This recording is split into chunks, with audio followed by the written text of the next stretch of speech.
할렐루야. 네, 피곤하시죠? 괜찮나요? 여기 계신 대부분은 어제 같이 함께 하셨는데, 저는 그렇거든요.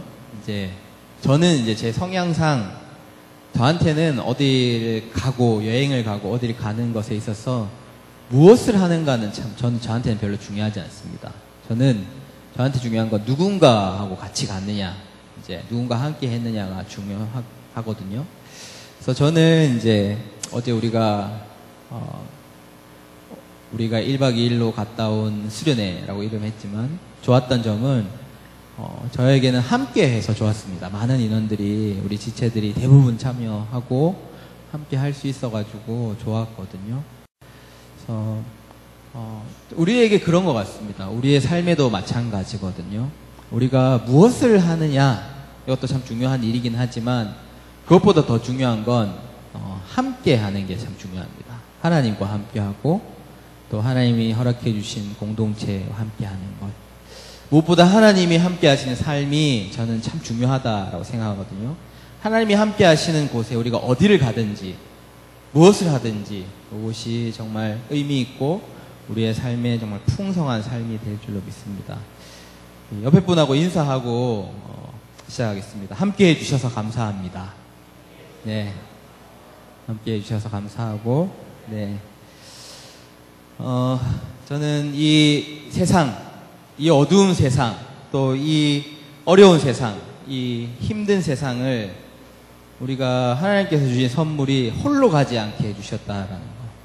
나에게 허락해 주신 우리 동역자들, 믿음의 동역자들, 그죠? 그냥 친구 아니고, 그냥 친구 아니고, 하나님 안에 동역자, 하나님 안에 그 신앙의 길을 함께 걸어가게 해주신 동역자들, 우리에게 주셨다라는 것이 저는 큰 의미가 있다라고 생각하고요.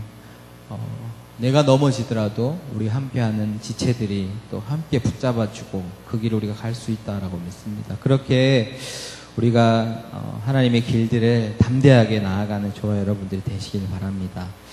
오늘은 베드로의 이야기를, 베드로를 부르신 장면, 우리가 너무 잘 아는 이야기라서 제가 많이 설명은 안 드려도 될 것 같은데, 이 이야기를 통해서 실패를 한번 생각해 봤으면 좋겠습니다. 하지만 그냥 그 실패가 아니라 실패의 다른 모습을 한번 보기를 원하는데요. 우리가 청년의 때에 우리는 참 많이 스스로에게 실망합니다. 낙심하고, 왜냐하면 여러 가지 그 세상이 원하는 그 기준을 내가 도달하지 못했고, 저 사람과 비교했을 때 나의 삶이 왜 이렇게, 나는 왜 이럴까, 이런 생각들을 가지는 시기가 우리가 지금 지나는 시기인 것 같습니다. 그래서 사실 우리가 우리 자신에게 자꾸 낙심을 하는 시기라는 거죠. 그 이유는, 저는 우리가 우리 스스로에게 낙심을 하는 이유는, 한편으로는 저는 그 원인이 우상숭배이다라고 생각합니다. 여러분, 우리 열왕기 하를 계속 보고 계신데, 열왕기 하를 보면 가장 큰 이스라엘의 멸망의 원인은 우상숭배였거든요. 그저 1차원적으로 어떤 우상을 만들어 놓고 내가 빌었기 때문에 이런 게 아닙니다. 우리가 우상을 바라보고 나아가고 있다라는 거죠. 그것 때문에 우리가 실망하는 겁니다. 세상에 이야기하는 우상 있잖아요. 성공이라는, 세상에 만들어 놓은 그 성공이라는 우상 가운데 우리가 그것을 바라보고 나아가니까, 그것을 우리가 섬기고 있으니까, 그것을 우리가 도달하지 못할 때 우리는 낙심하게 되는 겁니다. 세상은 모두 그 우상들을 향해 나아가고 있습니다.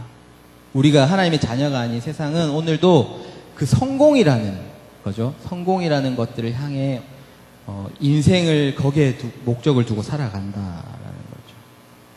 그래서 오늘 사실은 실패를 이야기하려고 하는데, 우리가 저는 그렇게 성공을 원하지 않습니다라고 할 수 있지만, 우리가 우리의 삶에 두려움이 오는 것, 우리의 삶에 낙심이 오는 것은 성공이 아니라 실패 때문인 것 같습니다. 실패. 우리가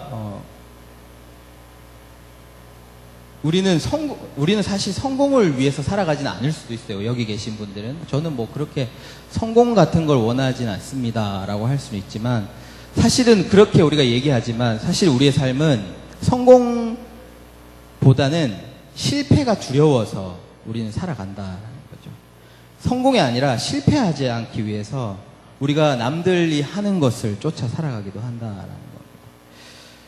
젊은 세대가 내 인생이 실패된 인생이다라고 자신을 비관적으로 생각하고 살아가는 것은 실제로 우리가 실패했다라기보다는 세상이 정해놓은 그런 우상들, 기준들, 성공의 그 기준들을 두고 나를 판단하기 때문이다라는 거죠. 여러분, 세상이 정해놓은 우상들이 많지 않습니까? 좋은 학교, 좋은 직장, 부족하지 않은 물질을 갖추는 것. 그런 것을 갖출 때 우리는 성공했다라고 이야기를 합니다. 하지만 우리가 이런 조건을 갖추지 못한다면 우리는 실패했다라고 세상은 우리에게 이야기를 합니다. 우리가 진짜 실패했다라기보다는 우리가 세상이 만들어 놓은 이 기준에 우리가 미치지 못한 그 실패를 우리는 두려워하면서, 또는 그 기준에 우리를 비교하면서 우리는 낙심하고, 또 그것 때문에 우리는 오늘도 낙심하고 절망한다라는 것이죠. 여러분에게는 성공은 무엇입니까? 제가 지금 방금 드리는 질문은 그냥 1차원적인 그런 성공, 세상이 이야기하는 그런 성공 말고 우리가 이루어가야 할 성공이 뭐냐라는 거죠. 하나님이 우리를 만드신 우리의 진짜 목적을 따라 우리가 이루어가야 할 성공 말입니다. 여러분, 여러분들에게 성공은 무엇입니까?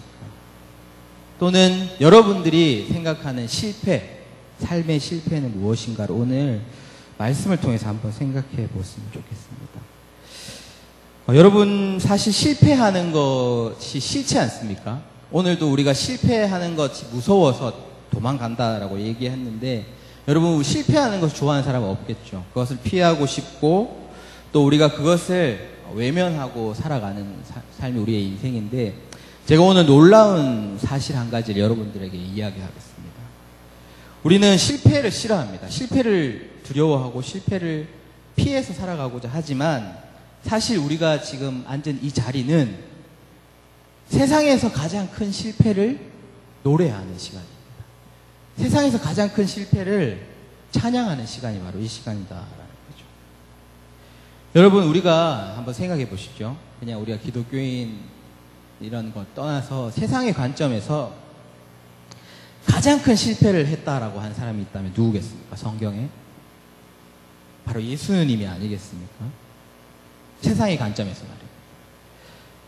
왜냐하면 세상에서는, 성경에서 분명히 예수님을 왕이라고 했습니다. 천지를 만드신 하나님, 그죠? 우리의 창조주, 구원자라고 했습니다. 그런데 그 왕이, 그 창조주가 십자가에서 그가 만든 피조물에게 처형을 당했다는 거죠.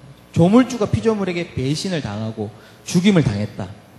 그리고 우리가 원하는 영원의 삶이 아니라 꽃을 피워보기도 전에 30대 초반에 생을 마감했습니다.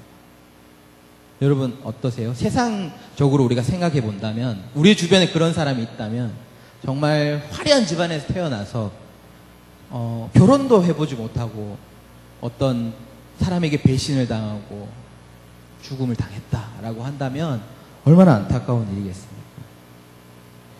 그런데도 사실은 오늘 우리는 이 자리에서 그 세상이 이야기하는 실패, 바로 십자가, 예수 그리스도의 십자가를 우리가 노래를 하고 있다라는 겁니다. 여러분, 이런 노래 있죠. 십자가 십자가 그 그늘 아래 내 소망이 있네, 이런 찬양 있잖아요. 우리는 오늘도 십자가가 우리의 소망이다라고 이야기를 한다라는 거죠. 세상의 관점에서 볼 때는 어쩌면 가장 큰 실패인데 말입니다. 오늘 우리가 함께 읽었던 고린도전서 1장 18절, 우리 다시 한번 읽어볼까요? 우리 같이 다시 한번 읽어보겠습니다. 고린도전서 1장 18절 앞에 좀 띄워주시고, 시작. 십자가의 도가 멸망하는 자들에게는 미련한 것이요 구원을 받는 우리에게는 하나님의 능력이다. 아멘. 여러분, 여기에 분명히 성경이 이야기하고 있습니다. 십자가의 도가 세상에는 미련한 것입니다. 실패라는 거죠. 하지만 또 나와 있죠. 구원을 받은 우리에게는 하나님의 능력이다. 우리는 구원을 받은 자로서 오늘 이 십자가 하나님의 능력과 소망을 찬양합니다. 어쩌면 이것이 참 아이러니한 모습일 수 있을 것 같습니다.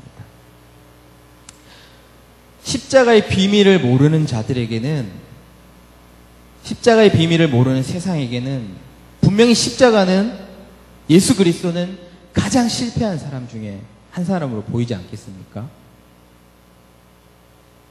만물의 주인이고 세상의 구주라고 하는 왕의 왕이라고 하시는 분이 이 땅에 오셨는데, 세상을 구원하러, 그분이 사람에게 죽임을 당하셨습니다. 그들을 자신을 구하러 온 사람을 외면하고 죽임을 당하셨으니까 이거보다 큰 실패가 어디 있겠습니까? 그렇지 않습니까? 분명 어떤 사람들의 눈에는 이것이 최악의 실패라고 보여줄 수 있습니다. 하지만 그 실패, 세상이 이야기하는 십자가의 실패 가운데는 다른 모습이 있다라는 거죠. 세상이 알지 못하는 다른 모습. 그게 뭐죠? 오늘 말씀에서처럼 십자가는 하나님의 자녀라고 불리는 우리에게, 하나님의 능력을 믿는 우리에게는 생명이고 소망이라는 것입니다. 얼마나 아이러니하지만 얼마나 놀라운, 이해할 수 없는 사실이 아닐 수가 없는 거죠. 오늘 우리는 십자가를 자세히 들여다보면 실패의 다른 모습들을 찾아볼 수 있다는 겁니다. 오늘 우리가 함께 읽은 베드로의 이야기, 누가복음 5장에 나오는 베드로의 이야기에서 그런 모습을 우리가 찾아볼 수 있습니다. 여러분, 오늘 5장 한번 보시면 한 사람이 나옵니다. 베드로인데요. 실패의 자리에 서 있는, 그래서 낙심하는 한 사람이 나옵니다. 바로 게네사렛 호숫가에 있는 베드로입니다. 여러분, 오늘 본문 이야기가 어떤 이야기인지 아시죠? 이 베드로가 어부입니다. 그래서 밤이 새도록 고기를 잡으러 나갔습니다. 이 사람의 이제 가장 잘하는 일인 거죠. 직업이기도 하고. 밤새도록 고기를 잡았지만 잡지 못했습니다. 그래서 헛수고로 아침에 이제 그물을 씻고 있을 때에 그 사람을 주목해서 보신 분이 있습니다. 바로 예수님이 베드로를 주목해서 보셨고, 이제 그 베드로가 타고 있던 배를 타시고 띄우시고 예수님께서 어떤 가르침을 주십니다. 그리고 베드로에게 그 가르침을 주신 후에 깊은 곳에 가서 그물을 내려라 라고 명령을 하십니다. 베드로는 밤이 새도록 그 실패했던 일들을 예수님께서 다시 명령하셨을 때, 그냥 명령하신 것이 아니라 가르치신 후에 명령하셨을 때에 베드로는 주님의 말씀에 의지해서 순종해서 그물을 내립니다. 밤새도록 실패한 일들을 다시 하고 그 일들을 통해서 놀라운 어획을 경험하게 됩니다. 그리고 베드로는 그 예수님 앞에 죄인임을 고백하고 이제 그렇게 예수님께서는 네가 이제 사람을 낚는 어부가 되게 하겠다라는 사명을 시몬에게 주십니다. 여러분, 오늘 우리가 아는 베드로, 이 베드로가 예수님을 어떻게 만났는가를 한번 주목해 보십시오. 예수님께서 메시아 되심을 그가 어떻게 발견하게 되었습니까? 사실 우리가 생각하기에 우리가 뭔가 정말 많은 지식을 쌓고 준비되고 훈련되고 그렇게 섰을 때 메시아를 만났습니다. 그게 아니었죠. 베드로는 오늘 실패의 자리에 서 있었다. 낙심의 자리에, 정말 마음이 무너지는 그 자리에 서 있었을 때에 예수님이 오셨다라는 겁니다.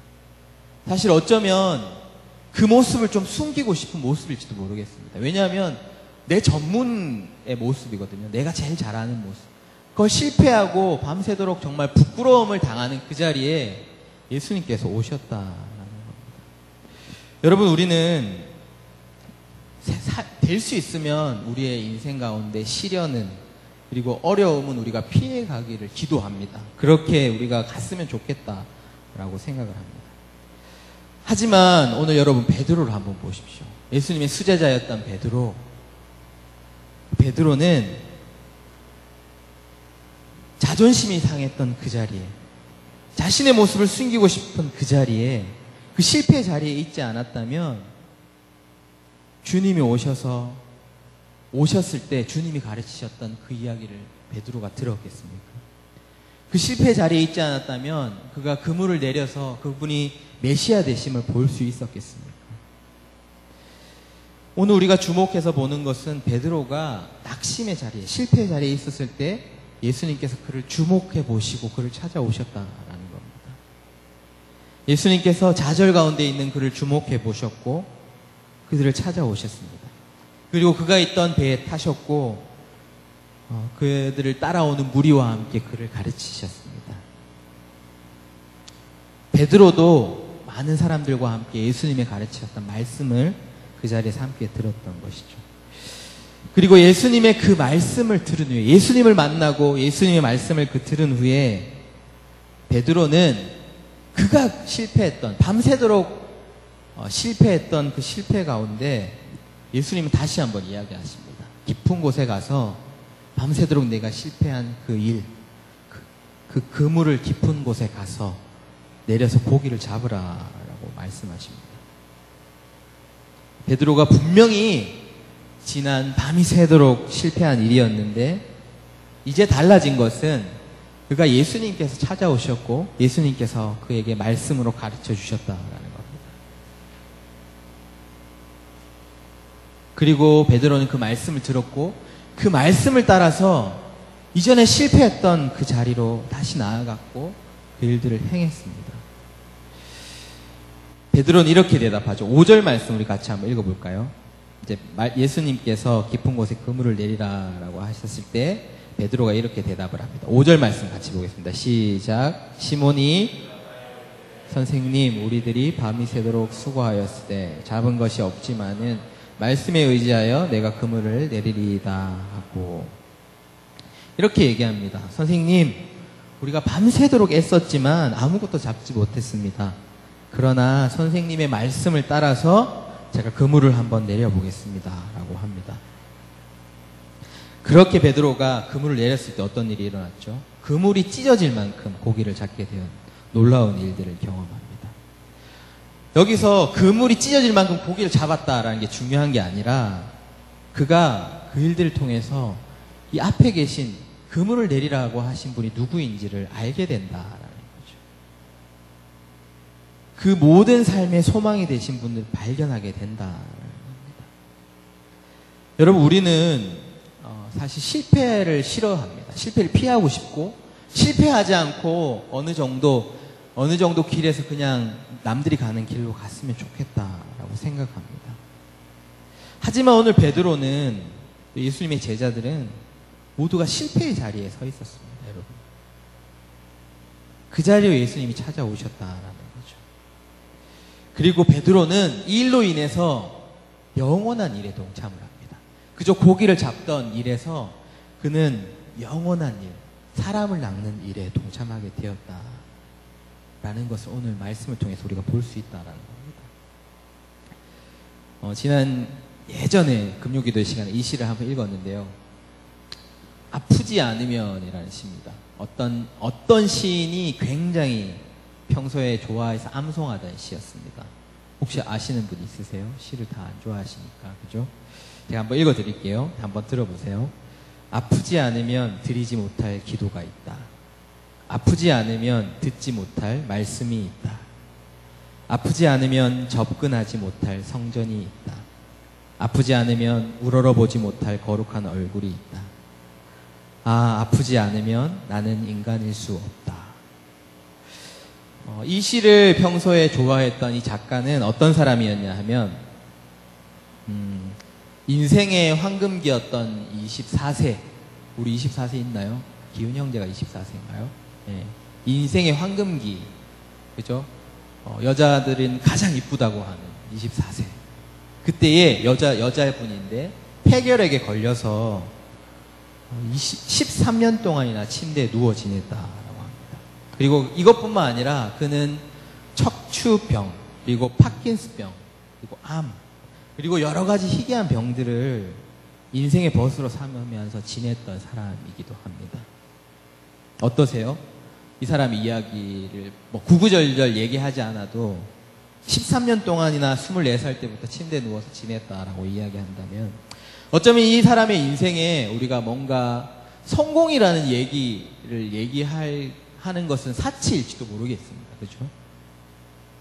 어쩌면 이 사람은 인생을 실패로 시작했다라고 우리는 이야기할 수도 있습니다. 세상적인 관점에서. 하지만 그녀는 고통 속에서도 늘 밝은 모습으로 그는 보석 같은 작품들을 많이 써냈던 작가입니다. 그에게는 아픔과 고통이 있었지만 그것 때문에 그는 기도와 감사가 있었고 또 찬양이 있었습니다. 그리고 신앙의 고백을 할 수 있었습니다. 그녀는 그녀의 기도 가운데 이렇게 기도했습니다. 비록 나는 아프지만 다른 사람들에게 항상 기쁨과 감사를 보여줘야 하겠다라고 다짐을 했습니다. 혹시 이 사람이 누군지 아세요? 바로 일본의 최고 작가인 빙점의 미우라 아야코라는 사람입니다. 그녀가 평소에 즐겨 암송한 시가 바로 아프지 않으면 드리지 못할 기도가 있다라는 시입니다. 어쩌면 사람들은 그렇게 생각할지도 모르겠습니다. 그녀에게 아픔이 없었으면 좋았을 수도 있겠다. 그죠? 하지만 그녀에게는 아픔과 실패는 다른 사람들이 경험하지 못하게 했던 진리를 발견하게 했고 다른 사람들이 듣지 못했던 말씀을 듣게 했다라는 겁니다.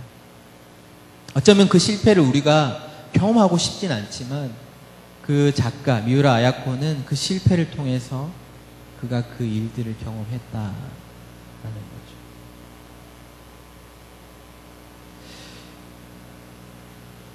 여러분, 실패가 정말 쓰고 우리가 피하고 싶은 힘든 일이기도 하지만 오늘 베드로는 그의 낙심의 자리, 실패의 자리가 없었으면 아마 실패의 자리가 없었으면 베드로는 그가 잘했던 것처럼 매번 고기를 잘 잡고 그 고기를 잡은 돈으로 잘 살아가고 걱정 없이 살았다면 어쩌면 그에게는 예수님이 필요 없었을 수도 있었을 것 같습니다.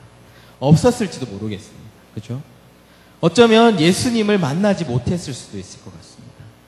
어쩌면 그가 고기를 잘 잡고 그렇게 살았다면 예수님의 제자로 부름을 받는 일이 일어나지 않았을 수도 있을 것 같습니다.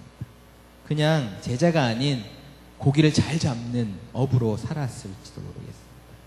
하지만 오늘 베드로의 이 실패의 자리에 예수님이 오셔서 그의 삶에는 새로운 삶이 시작되었습니다. 아픔이 있었지만 그의 삶에는 그냥 고기 잡는 사람이 아니라 이제는 예수님을 만나서 그 자리가 사람을 낚는 영원한 생명을 낚는 자리로 변하게 되었다라는 것이죠.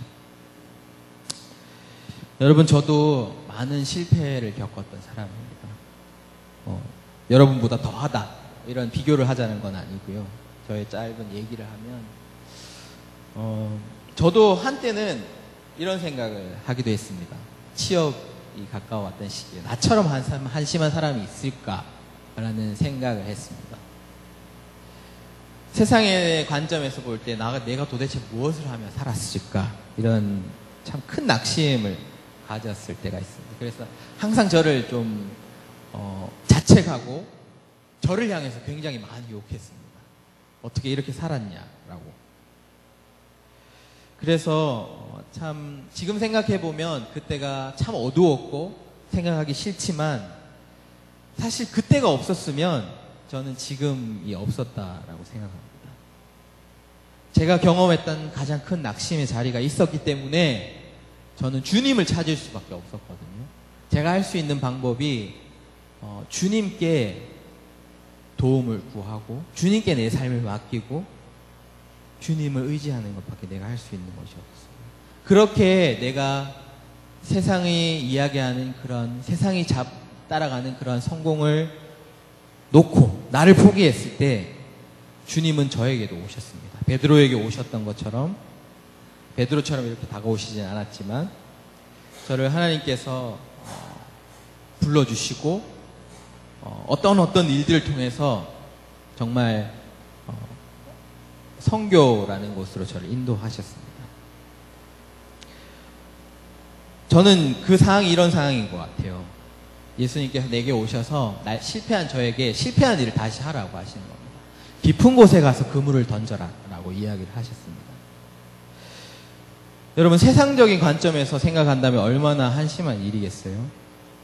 여러분, 제가 그때 언제냐 하면 28살 때였습니다. 29살 넘어가는 시기였는데 그때 내가 다른 거 다 접고 선교 가기로 했어 라고 친구한테 얘기를 한번 했었거든요. 그때 친구가 했던 말이 뭔지 아세요? 첫 마디가 이 미친놈아 였습니다. 죄송합니다. 이렇게 단에서 미친놈아 라고 얘기했습니다. 합리적인 충고였죠. 왜냐하면 지금 세상에서 한참 뒤처져 있고 지금이라도 내가 하루라도 더 열심히 따라가도 모자랄 판에 내가 2년을 봉사 직거리 하러 간다고 라고 한다면 세상이 바라보기에 그것이 제정신이 아닌 거죠. 그렇죠? 하지만 저는 하나님의 말씀을 들었고 깊은 곳에 그물을 내리라 라고 하신 말씀을 따라서 제가 한번 해보겠습니다. 순종했을 때 저는 그곳에서 이렇게 한 우쿰에 한가득 고기를 잡은 것은 아니지만 저는 제 인생에 제가 찾던 진짜 목적을 찾았습니다. 세상 사람들이 지금도 찾으려고 하는 진짜 인생의 이유, 길을 찾았던 거죠.